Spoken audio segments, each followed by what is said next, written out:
Salut, c'est Vincent, bienvenue dans ce nouvel épisode de cette série de 5 petites vidéos pour débuter avec les mind maps.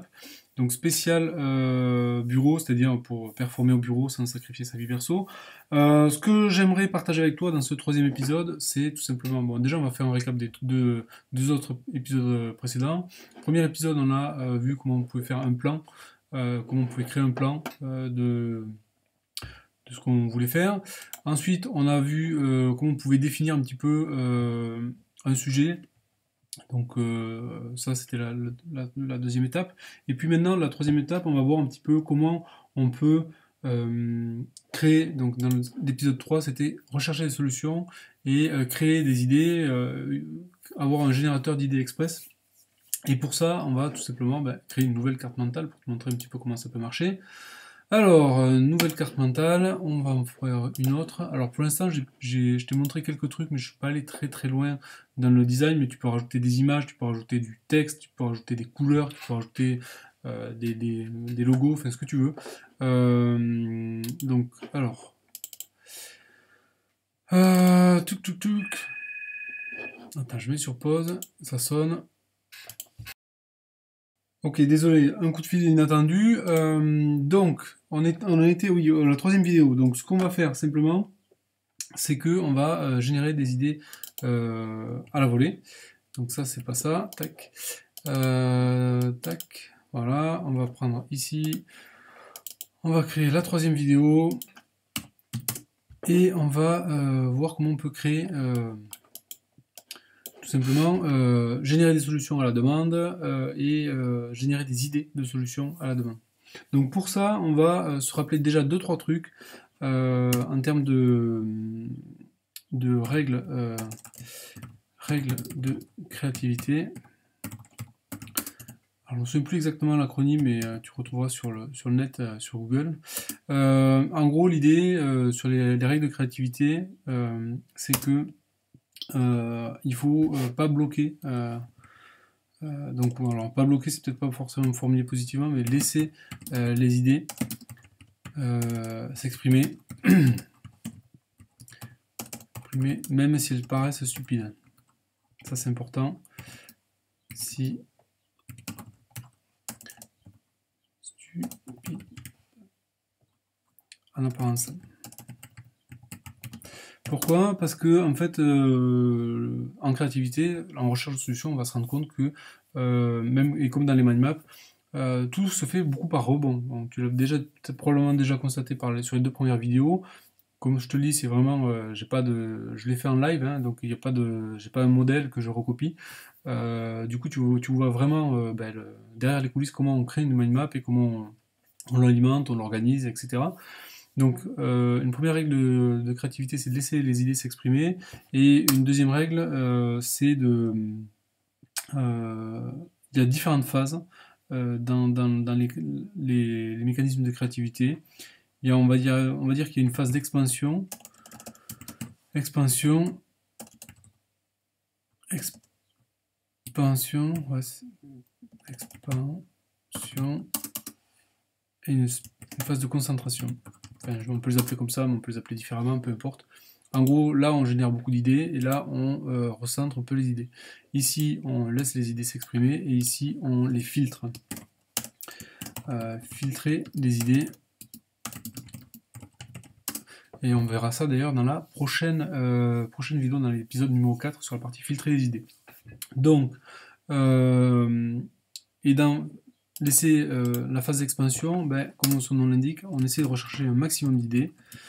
On essaie de... Alors quand tu le fais tout seul, comme je suis en train de le faire là, t'es pas trop embêté par les gens autour, mais il faut vraiment créer un environnement safe pour que les gens puissent s'exprimer et y mettre du fun, pas hésiter à rebondir, voilà, etc., etc.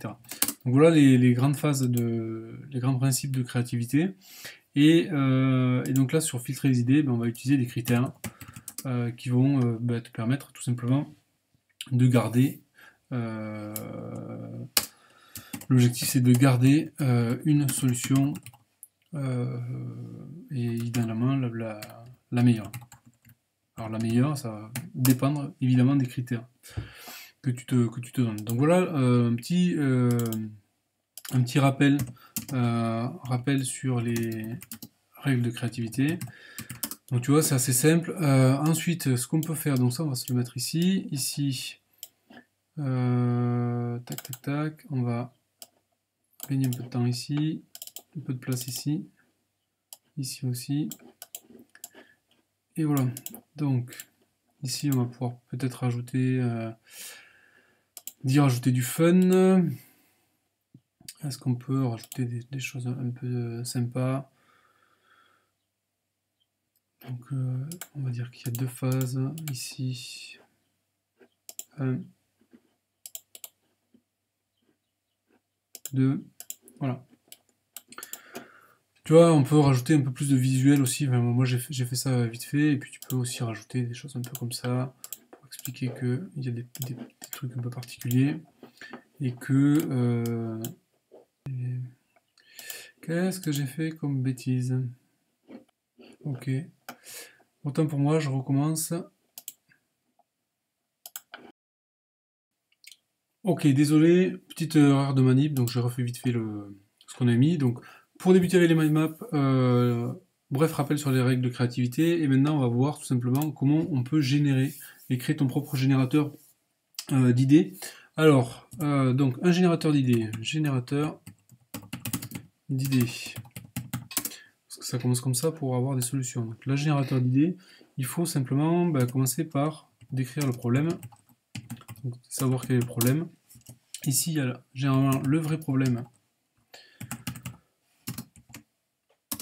qu'on peut stipuler ici. Donc, par exemple, si je fais le cas de...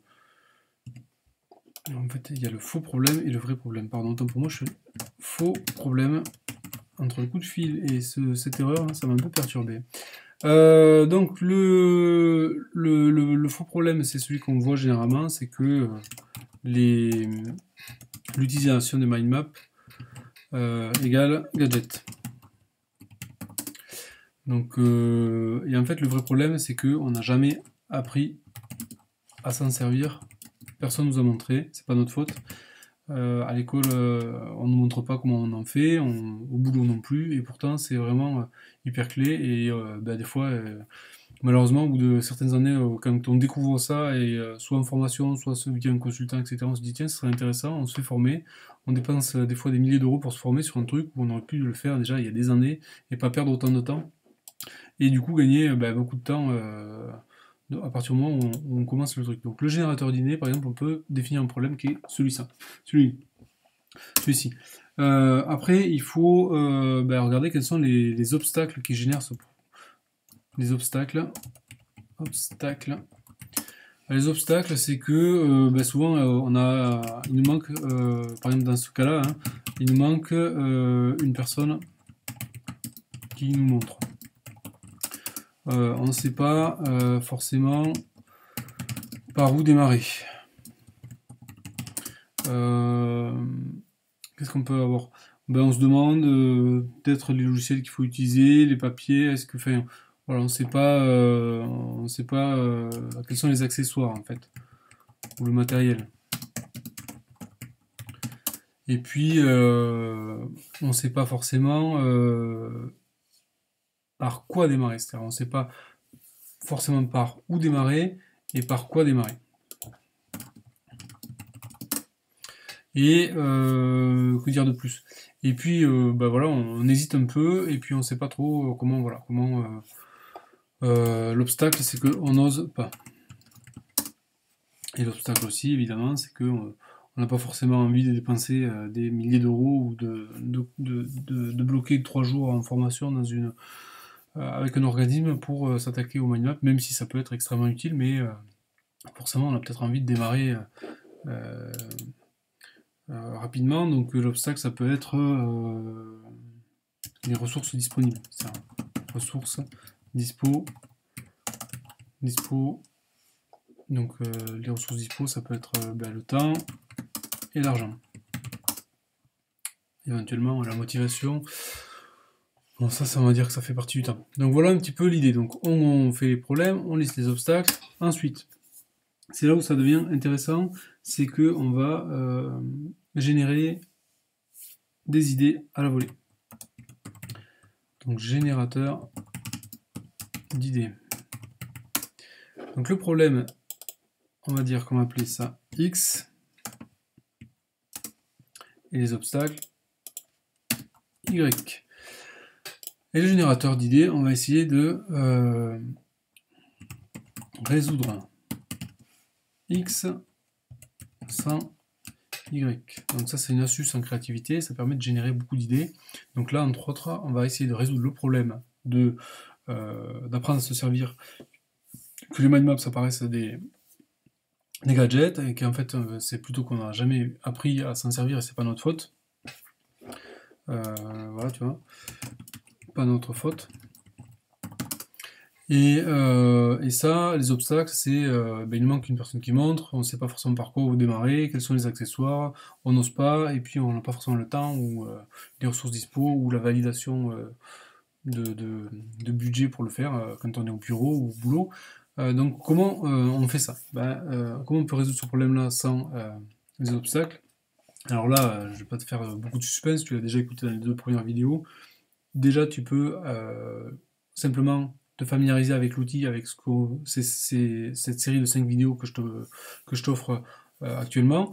Donc cette partie-là, déjà, ça te montre un petit peu comment on peut passer tout simplement d'un contexte à la description du contexte, à la génération d'idées, et puis après au plan d'action, et à la sélection de solutions, et puis au plan d'action. Donc ça, c'est en gros une vision globale. Et puis après, tu peux aussi tout simplement utiliser. Alors là, j'avais fait un truc ici, tac, hop. Donc là, on va générer des idées. Idée 1, idée 2, idée 3, etc. Tac, tac, tac.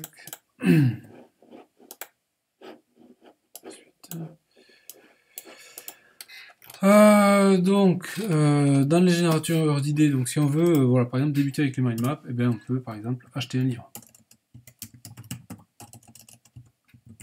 Acheter un livre. On peut, idée 2, on peut, se faire montrer par quelqu'un qu'on connaît, donc trouver quelqu'un. Quelqu'un pour qu'il nous montre. On peut, ce qu'on disait tout à l'heure, demander une formation présentielle donc à son boss. On peut, on peut aussi idée 4, consulter du contenu gratuit sur le web, etc. etc. On peut, donc comme tu es en train de faire actuellement, idée 5, donc là, c'est tout simplement, hop, ce que moi je te propose, c'est simplement de t'accompagner pour te faire des exercices finalement, pour mettre en pratique. On a vu que le problème c'est qu'on n'a pas appris à s'en servir, et le problème de ne pas apprendre à s'en servir finalement, c'est que en fait il faut l'expérimenter, quoi. Expérimenter. Alors je vais te faire je vais essayer de te trouver l'illustration idéale pour ça. Alors un petit coup de Google, et normalement voilà, j'ai retrouvé l'image qui est vraiment sympa pour ça. C'est qu'on n'a pas forcément appris à s'en servir, et donc souvent la grosse différence, c'est que entre le savoir et l'expérience, il y a une énorme différence, et c'est ça qui fait que ça crée une différence. Et donc le meilleur moyen finalement d'avancer sur les mind maps, c'est d'expérimenter. C'est la raison pour laquelle j'ai créé cette formation Mes premières mind maps, qui est en lien dans la description de la vidéo. Donc il y a encore d'autres épisodes sur cette série de 5 vidéos. Comme tu le sais, dans les précédentes vidéos, j'ai annoncé que pour aider celles et ceux qui sont vraiment intéressés pour aller plus loin avec les mind maps, j'ai créé un petit bout de formation qui te donne les étapes et des exos à faire chez toi. Donc l'idée, c'est que cette formation-là, elle est en description de la vidéo, et simplement je vais l'offrir à une personne, et peut-être deux, peut-être trois, peut-être quatre, etc. Donc l'idée c'est simplement que la personne qui va recevoir gratuitement cette formation en ligne, elle va être tirée au sort parmi ceux qui likeront et feront un commentaire au-dessous de la vidéo. Donc quel que soit le commentaire et le like, peu importe.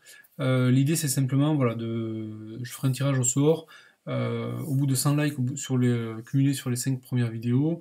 Puis après, pour que ce soit juste, si toi tu arrives bien plus tard sur cette vidéo, ben, je le ferai aussi sur les 200 suivants, puis les 300 suivants, et 500, etc., etc., de manière à ce que tout le monde puisse avoir sa chance au moment où il regarde cette vidéo. Voilà ce que je voulais partager avec toi. Donc tu l'as vu, aujourd'hui on a fait la partie génération d'idées. C'est extrêmement simple, on a vu qu'il y avait des phases de créativité, donc tu commences peut-être un peu plus à identifier d'expansion, de concentration. Alors peut-être qu'il faudrait que je le mette là, comme ça, sur l'écran c'est peut-être plus facile à voir pour toi. Est-ce que c'est mieux? Tac, ouais, c'est un tout petit peu mieux. Il manque un peu de... C'est un tout petit peu mieux, ouais. Comme ça, tu as tout sur l'écran. Voilà ce que je voulais partager avec toi. Donc moi, ce que je te propose maintenant, c'est de te retrouver de suite dans la suite de cette petite série, ou tout simplement de suite derrière dans la formation, qui est en lien dans la description. Et puis voilà, merci beaucoup de ton attention. Désolé pour cet épisode qui était un peu chaotique avec le téléphone, le problème informatique, etc. Mais pour la suite, on va simplement voir ensemble comment on peut choisir entre différentes solutions et comment on peut faire des choix. Donc là, on a vu la partie expansion dans cette vidéo. Donc on a vu un peu comment on pouvait générer des idées. Alors là, c'est un peu facile, mais tu peux faire d'autres choses. Euh, et on va pouvoir maintenant aussi, donc dans les critères, si j'ai oublié, dans les critères d'expansion, quoique non, on va le regarder après. Donc voilà, et dans la prochaine vidéo, simplement, tu vas voir les 5 comment on concentre, c'est-à-dire comment on filtre les idées et comment on utilise des critères pour aller euh, choisir une solution en particulier. A de suite dans la prochaine vidéo.